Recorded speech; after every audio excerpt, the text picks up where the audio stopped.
नमस्कार। चलिए आज समझते हैं भारतीय संविधान के एक बहुत ही जरूरी हिस्से को, आर्टिकल 19। कभी सोचा है कि एक लोकतंत्र में आजाद होने का असल में मतलब क्या होता है? ये एक बहुत बड़ा सवाल है ना? और हम भारतीय नागरिकों के लिए इसका जवाब सीधे सीधे हमारे संविधान में ही लिखा है। ये जो आर्टिकल 19 है ना, ये भारत में लोकतांत्रिक आजादी की एकदम जड़ है, उसकी नींव है। यही वो आर्टिकल है जो हम नागरिकों को हमारी बेसिक डेमोक्रेटिक फ्रीडम देता है। तो सवाल ये है कि आखिर ये आज़ादियां हैं कौन सी। चलिए एक एक करके इनको समझते हैं। अच्छा, आगे बढ़ने से पहले एक बहुत जरूरी बात, ये ध्यान रखना होगा कि ये जो अधिकार हैं, ये सिर्फ और सिर्फ भारतीय नागरिकों के लिए हैं, मतलब नॉन सिटीजन्स के लिए नहीं। तो आर्टिकल 19 में कुल मिलाकर छह मौलिक स्वतंत्रताएं दी गई हैं। ये है वो 6 आज़ादियां, और इनको याद रखने का एक बड़ा आसान तरीका है, SAAMRP। इसे याद रखिएगा, हम इस पे लौट कर आएंगे।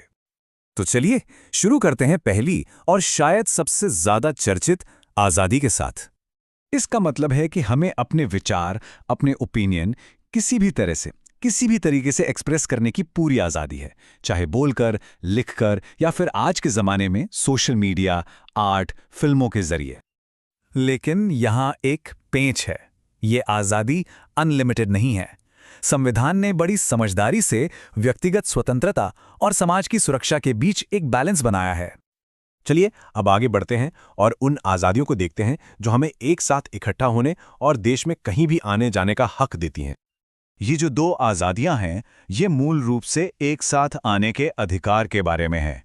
अब वो चाहे किसी विरोध प्रदर्शन के लिए हो, कोई मीटिंग करने के लिए हो, या फिर कोई पॉलिटिकल पार्टी, यूनियन या एनजीओ जैसा कोई परमानेंट संगठन बनाने के लिए हो। और देखिए, यहां भी वही बैलेंस वाली बात आती है, मतलब व्यक्तिगत आज़ादी जरूरी है, पर साथ ही साथ देश की एकता और शांति को बनाए रखना भी उतना ही जरूरी है। तो इस अधिकार का मतलब यह है कि पूरा भारत अपने सभी नागरिकों के लिए एक सिंगल यूनिट है।